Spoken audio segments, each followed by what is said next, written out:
Hey guys, welcome back. Bruce like violets. How wonderful to see you, Angel. How are you? Delighted to see you today. And every time I pop into and see your name there. I hope everybody's had a really great holiday. Thank you guys for hanging out with me today. I am going to be aiming at getting all of the rest of our zodiacs done today. We did Cancer over on the other channel. Kind of had a lengthy, big storyline over on Tarot Dog as well. But here, I want to first jump into a collective message. I also still want to do a singles story, and then we'll get into zodiacs, okay? And so expect zodiacs to come out throughout the day and into tonight, okay? So I'll have a break in there for dinner at some point, but otherwise I'm with you guys. So shall we get to it then? We start out with an 8 of Cups for this collective message, and followed by an 8 of Swords. So we're rocking a couple 8s. We know we've got a character then that is fast approaching a completion cycle in their life, right? It's interesting because she's started to see herself as having been trapped, as having been stuck at one point in time. And she's walking away from that feeling. She's walking away from that concept now, as if she's just recently realized, God, I was feeling like, I didn't see how I could change my pattern or my behavior. But in fact, maybe it's just because I didn't know that I was stuck in a funk. I was stuck, on a repeat, rinse and, repeat cycle. We have a 3 of Cups sideways. We have a 10 of Wands upright. The Devil. Okay, so it's definitely a cycle. And the Fool. Okay, so she truly is having probably several things that she's breaking free from. Leah Flows. Hi, honey. Original Sarah J. Great to see you. All of this looks like a character who really, this is a feminine, a divine feminine for sure in this particular story, even though please bear in mind, this could still be a masculine, but in their feminine energy. Okay.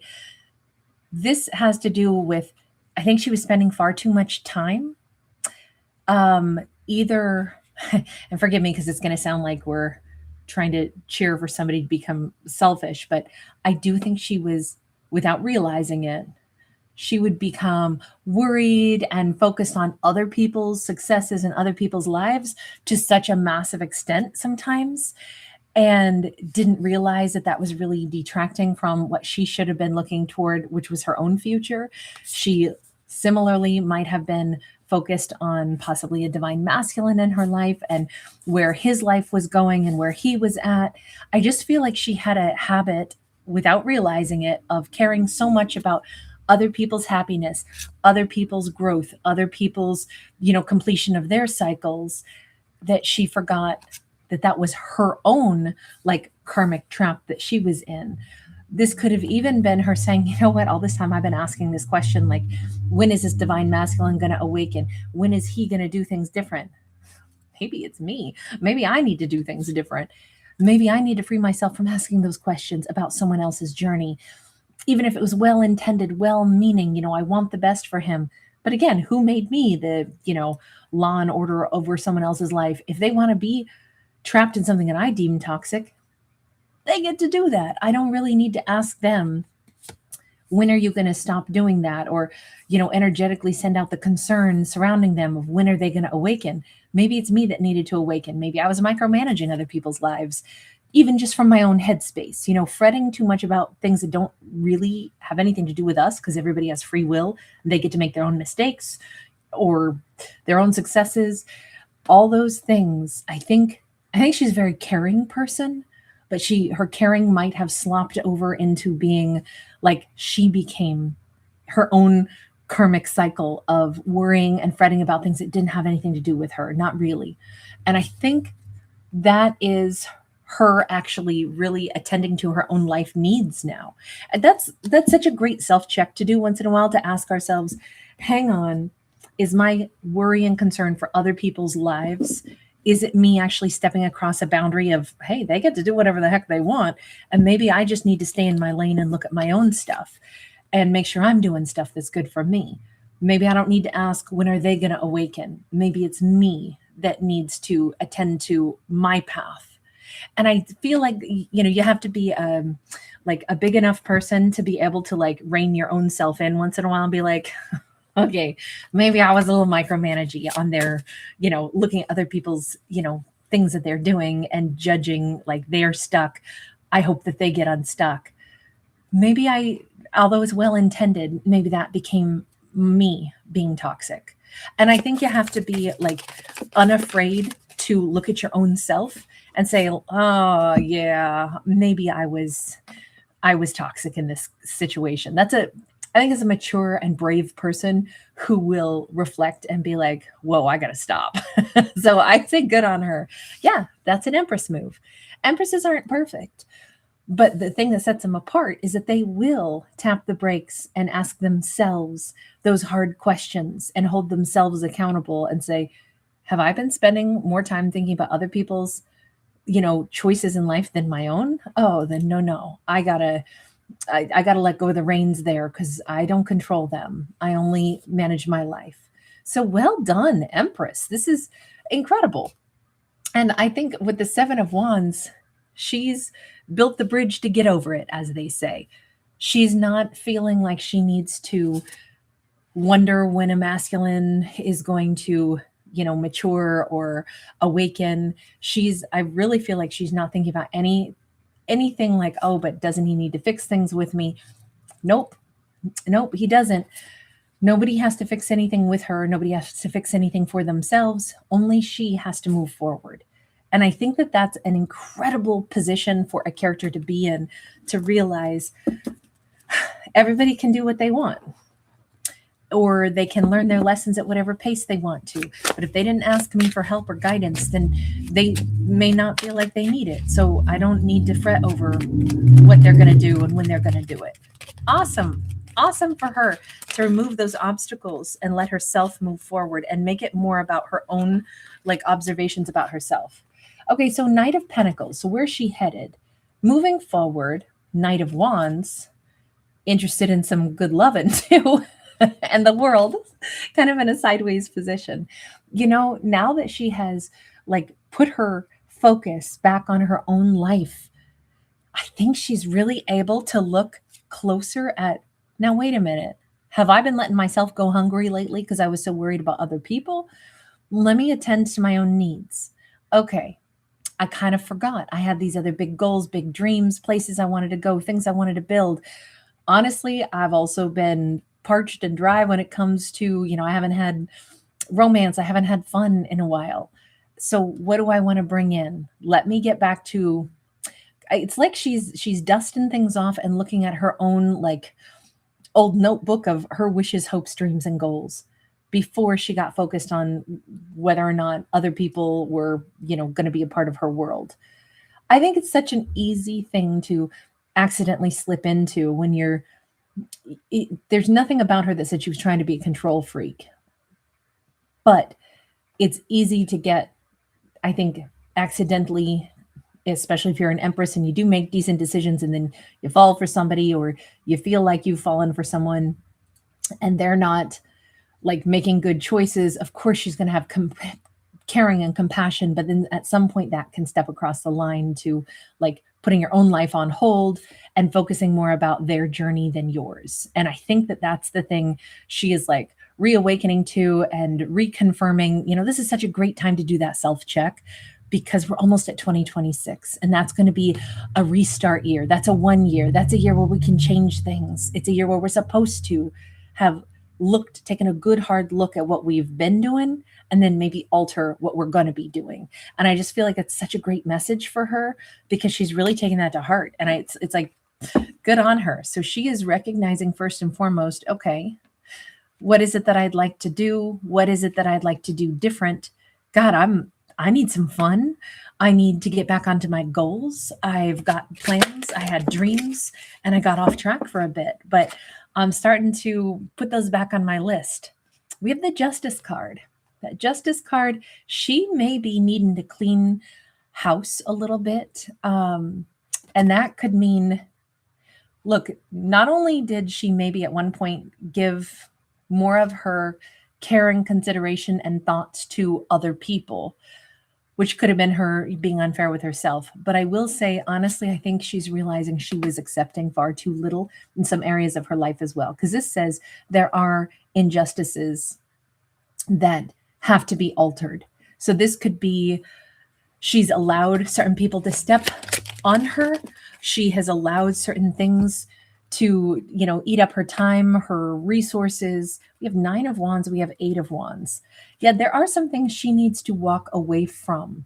So basically now she also, it's like there's a new sheriff in town, right? Which is her, but she's let a few things like her boundaries down and let other people actually step on her because she was distracted focusing on other people in her life and their journey. And so I think some things started to eat up her resources and erode some of her empire. And that, I mean, this could be people who've trespassed on her because she didn't put up better boundaries, because she was busy and hurting over something else. So it's time for her to restore those boundaries. And that could be, she now needs to, I mean, this could even be with family, this could be with, people that have started to put their expectations on her. So this is like a whole nother group. This could be in the workplace, this could be in the family oriented energy. Anytime I see the tree of life, I think it's like other extended, our close knit communities. But she might have gotten into the point where she felt like she had to do a ton for other people instead of putting some boundaries around her own time and space, because I think she was too busy focused elsewhere. Basically, she put her own dreams and goals and achievements on the back burner because she was distracted by certainly a divine masculine and perhaps other people that she cared about and fretted over. But in the meantime, there was yet another group who started like sap her resources, start to either place expectations or get comfortable with her like doing routine things for them instead of them doing it for themselves. So she's got to reestablish those boundaries, and that might mean restoring her previous routine. Like, let's give an example. Let's say once upon a time she was super driven. She, made sure that she kept a couple hours each week dedicated to the pursuit of some particular goal. Or let's even just say dedicated to, whatever, 1 hour each day she uses for her workout, her meditation, and some hobby. But she let all that go and started instead spending time doing too much for other people because her boundaries were down, because she was otherwise busy in her mind thinking about that masculine. Those types of things she has to restore now. She's got to put up boundaries again. Like, hey, my life is taking this one path. I have these goals. So she's remembering her goals. She's putting up boundaries where they need to be. And this doesn't mean now she's not going to spend time with family because, aren't they just sapping her energy? No. I don't see it like that at all. I see it as she basically, again, I'm going to say it in a kind of what sounds like a rude way, but she's an empress. Empresses speak to themselves without fluff. This empress is saying to herself, I got sloppy. I stopped like putting my mind toward the things that I need to do for my life and my growth. And I allowed my time to be spoken for elsewhere because I was being sloppy. I have to always take care of my empire first. And I kind of got lax about that. So I'm going to go ahead and focus on that again.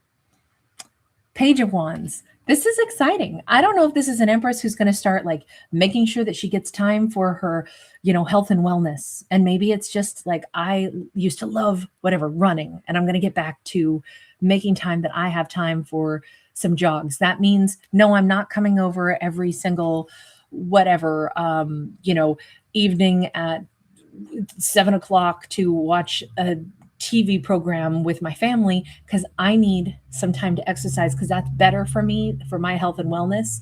Doesn't mean I don't love the fam, but I can't just do, whatever, play bunco for 2 hours, 3 days a week. I actually need that time to exercise and keep my body fit. And then I'd like to, engage with family in other ways, but I can't do the things that they want me to do necessarily, not at the expense of things that I must do for me. Like, that's the way I would look at that. I don't know if I'm explaining this very well.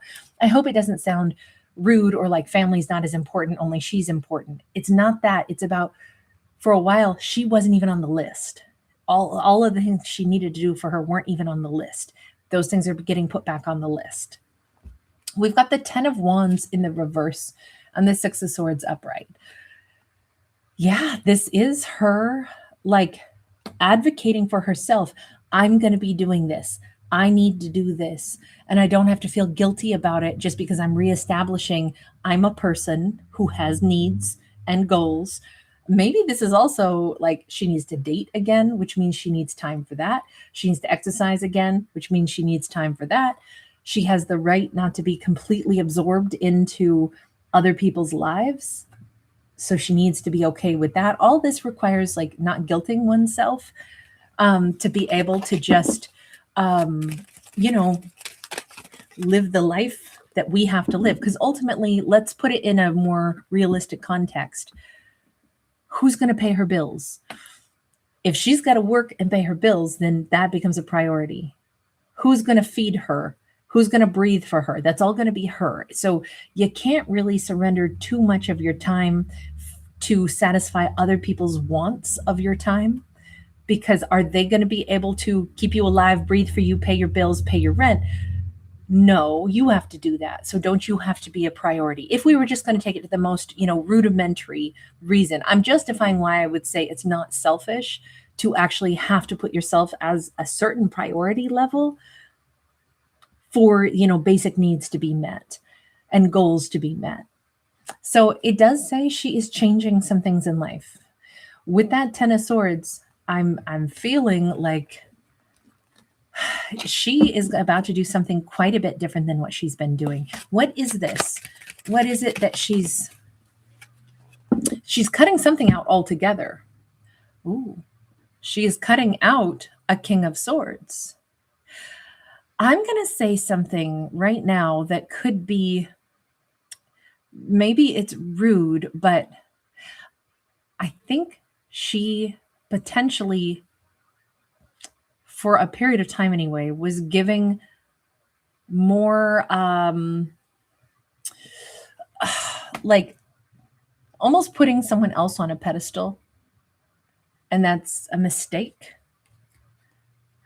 I don't know if there was a King of Swords somewhere in her world, or if this represents like an entire thought process.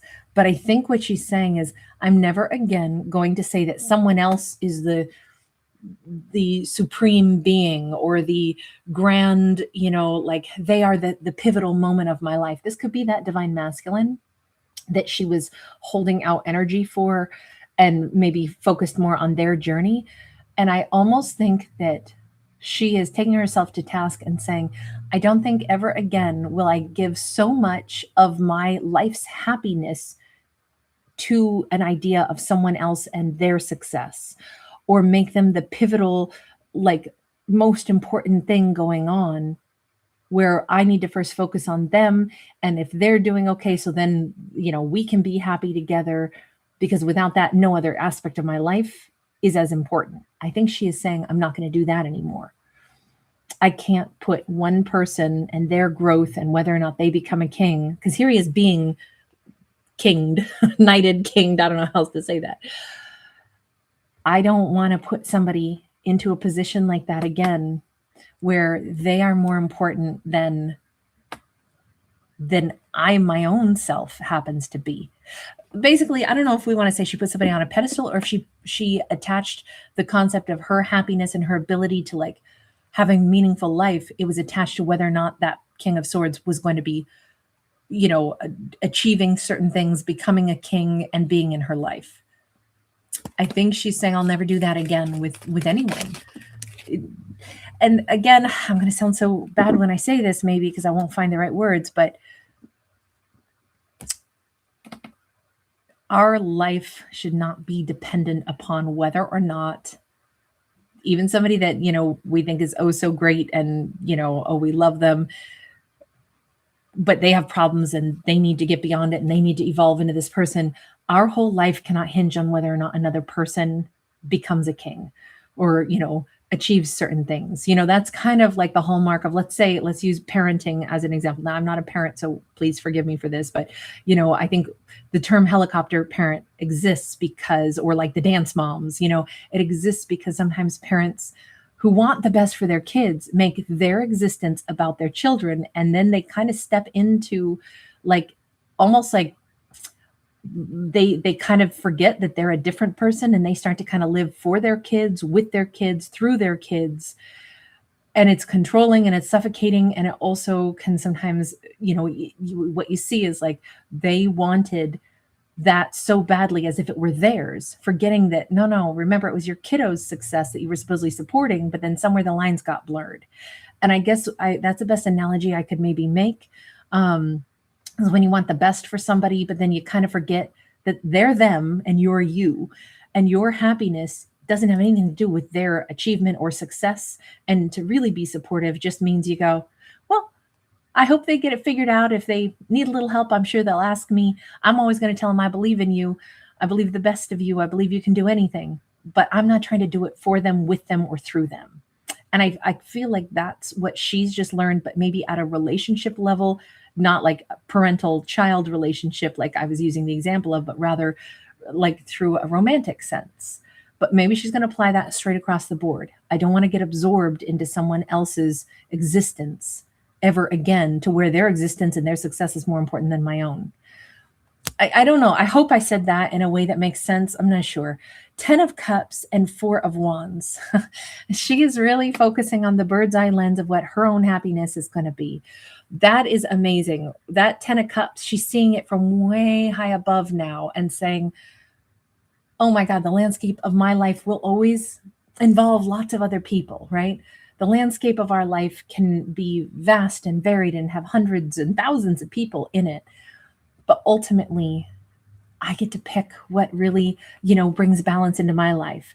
And I can't become the person who becomes imbalanced and tries to find happiness from an avenue that is dependent upon somebody else doing what I need them to do. Instead, better to find the people, places, and things that actually already bring balance to my life, that already are matching me better. And God, there's a lot of great people out there. There's a lot of great avenues for me.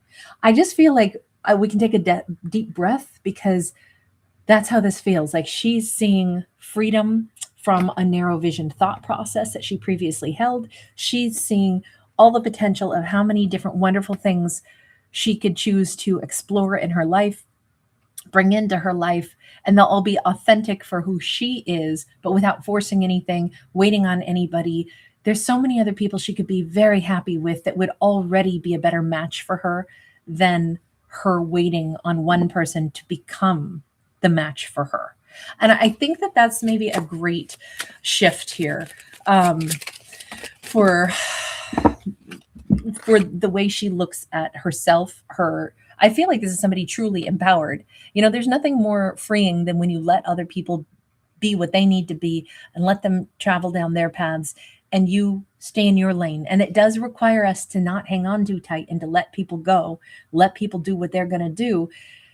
But that's also when we maybe stay in our own power, where it's like, well, if they wanted to be with me, they would. If they really matched with me, we'd find a way. If, sometimes there's a lot more power and a lot more grace in, accepting what's right in front of us when something isn't for us. And then also accepting the things that are options available to us. I don't know. I think her life's about to get a lot easier. We have the Devil, we have the Sun in the reverse. It's interesting because this is a lot of her asking herself some very pertinent questions about, like, I wonder why I did do that. I'm not sure why I got attached to something that maybe wasn't ready for me, wasn't choosing to be with me. I wonder why I did that, when honestly, it looks so easy now that I see it differently, to realize that there's so many other happier avenues for me. But why did I get attached to one avenue? She wants to know the answer to that, which I think is a great, again, super brave character to ask herself that pertinent question. Why was I hung up on that King of Swords? Why did I need it to be him? Why was I waiting for him to become the king? Why did I think he was the center point of my happiness and maybe even the focal point of my life for a period of time? Was I obsessed with him? Was that Devil can represent obsession. Was it love? Was it obsession? Was it some control streak in me I didn't know I had? Why was I so drawn to him? Why did it have to be him? We have a 5 of Cups. We have a Queen of Wands. You know what? Her answer to that, and again, we're talking to an Empress right now, and she's brave enough to be very raw with herself and ask herself those tough questions. So I don't think she's going to be telling herself false, bloated opinions of her greatness here. But what she's saying is, You know what I realize is I actually believed that he was in a place of lack and didn't see himself as somebody who had fulfillment. And I felt like I had a lot more fulfillment than he did.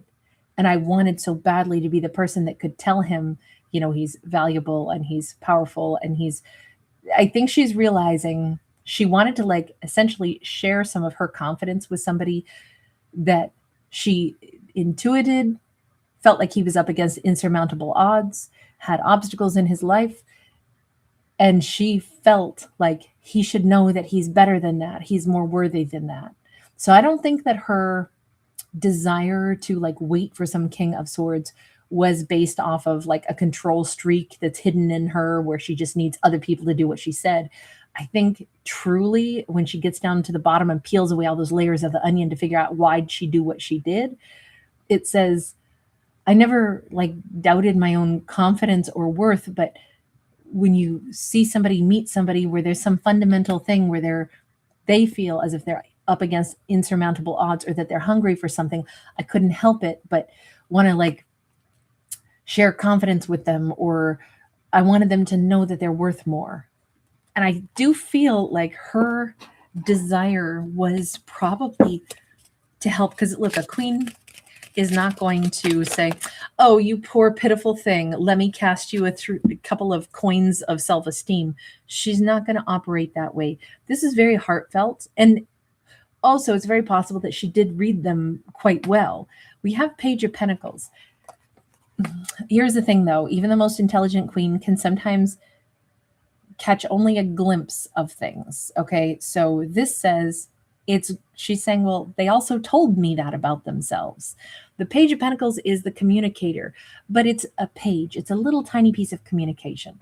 I'm not saying they tried to manipulate her necessarily, but let's say they said a few things that were self-depreciating and that explain that they've had some difficulties and that they don't have full-blown confidence. And in her mind, she's like, oh my God, I heard what they said, even though they only told me a little clippet, but it inferred a lot. And I wanted him to know he's worth more. And I thought that was something I could, you know, like help someone to see that. So I think that's why she got latched on to them.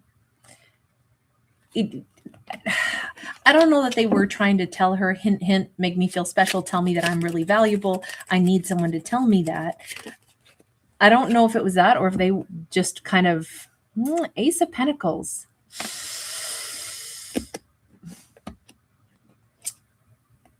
I don't think they were trying to give her a sob story. I actually wonder if maybe she might have gotten played a little bit. This is somebody who is not feeling less than. This is the Ace of Pentacles, and he's riding on the horse like the Sultan, coming through town like he runs the entire empire. This could be somebody who was complex. Nine of Pentacles sideways. Yeah. Okay, so this is somebody who both had an ego streak and an insecurity streak all blurred into one. They wanted to feel powerful. Sometimes they did come across as powerful, but then deep down they still had insecurities. And she smelled it. She was like, the bottom line is you don't have genuine confidence, because although you sometimes are puffed up like a puffer fish full of ego, on the other hand, sometimes he also like gives these, you know, moments of either like self-loathing or feelings of not being good enough. And I feel like they were a weird blend. And that might have been why she was like, they need to know that they're worth more so they can get to the core value system of like, know that you're important, and then let the worries and stuff fade away. And then maybe to also bring back into balance some of the over the top puffed up energy that you sometimes give off. Maybe that's why she couldn't help but like want to care about this person, share something with them. I think what she's realizing is, again, it's not her job to fix people, but I will say, I think her intentions were probably really good. I think she was somebody that like saw the complexity of someone who had like two faces, the face of deep insecurity and then the puffed up pompous face. And I think she was trying to like wrap her head around that. But the fundamental thing is she was saying if you really felt confident, because she did feel confident, so she knows the difference. When you really feel confident, you don't usually walk around and sometimes feel empty and say the things that you say and then have the opposite swing of the pendulum where you're puffed up full of yourself. I think that's why she was trying to like help this person. Maybe she even felt she met him for a reason. But if that's the fundamental reason she was like attached to this person, is because it was also a mystery that she was trying to solve. She had good intentions, but again, slippery slope to trying to solve a mystery and then getting consumed by it. So I think she's answered her question, right? Why was I so focused on him? Why did he become my obsession? Was it lust? Was it, am I somebody who slips down the road of obsession sometimes without realizing it? Is this a personality flaw I need to work on? Do I have a control streak that I didn't realize I had? Why did I pick him? Why was I so focused on him? And I think she sees it. What are you going to do different moving forward? What are you going to do different moving forward? Ace of Wands. To a certain extent, she's saying, well, honestly, I'm going to let people who want to approach me and have the drive to approach me and the drive to go after things in their life, those are the people that I'm going to welcome into my life. I'm not going to wait for the people that are not wanting to do that. I can still give people compliments and say, well, I think you're wonderful. Like maybe if she had just said that to him, that King of Swords, instead of then waiting and fretting over him, if she had just said, look, I don't know if you know this about yourself or not, but I see you as absolutely powerful and freaking fantastic and intelligent and all those things. I don't know if you needed to hear that from someone, but that's exactly how you come across to me. And then left it at that and not fretted or thought too much about him. And if he had then charged toward her, like then they could have been, something. I think that's like the new rule book. She's like, let people choose the path that they're passionate about choosing. And if it ain't me, it ain't me. And if they would part the seas to get to me and they would put an effort to not let me go and to gravitate into my life and show me that they're interested, then those are the people to, give that reciprocity back to. The people who are following their passion and their power. But I don't want to find people that feel powerless or sometimes powerful, sometimes powerless. And then I get cycled into trying to fix their imbalance. No, I got to let people come toward me that are actually passionate enough to know where they want to go. That's who I will gravitate toward as well. I think she just basically is not going to make other people her, I'll say, project.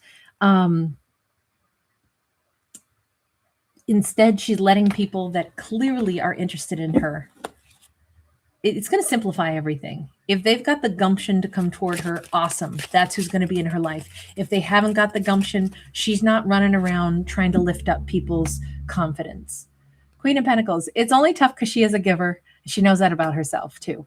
She's a Queen of Wands. She knows she's confident. She's a Queen of Pentacles. She knows she likes to give. That is a part of who she is.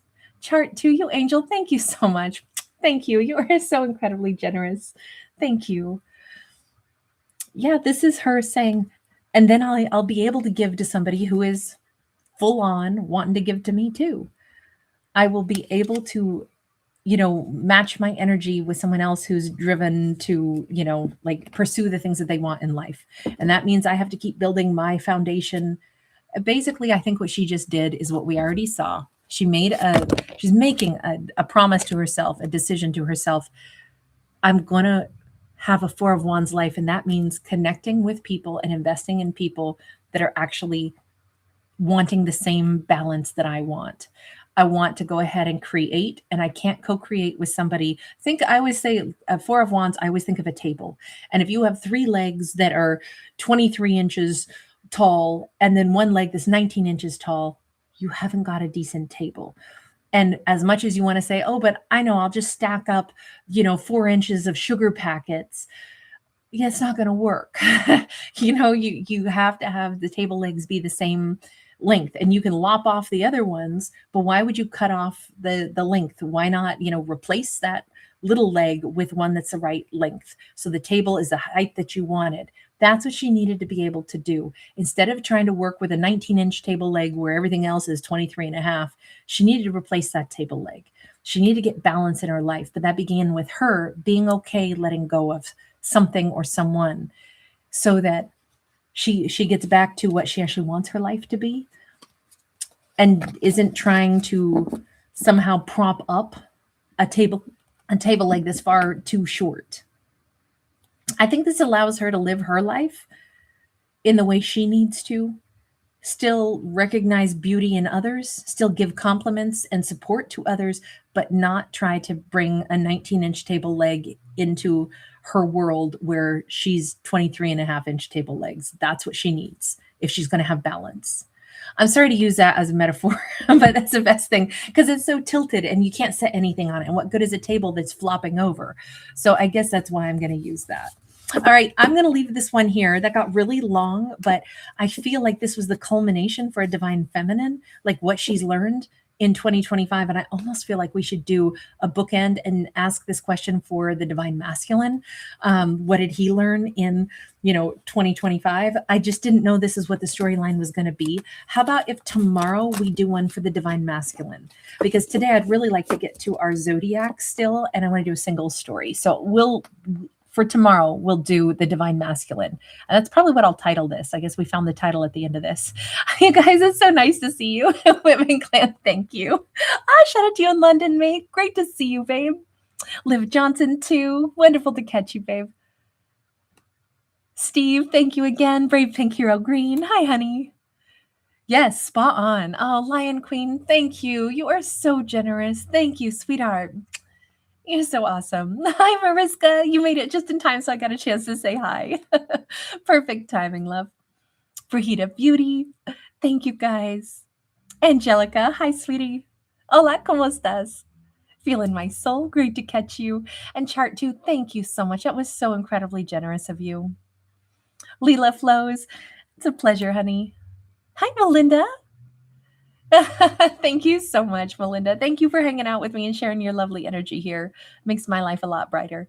Luminous Marina, always a delight, hun. Hi, Sea Goat. I love your name. Thank you, Sea Goat. Parachute Humphrey. Hi, babe. St. Bridget. Hi, honey. Thank you again, Bruise Like Violets. Always a delight. Tabitha Smith. Hi, hun. Right back to you. Oh my God, Leela Flows, happy birthday. That's awesome. Shalita in Chicago. Hi, sweetie. Thank you, guys.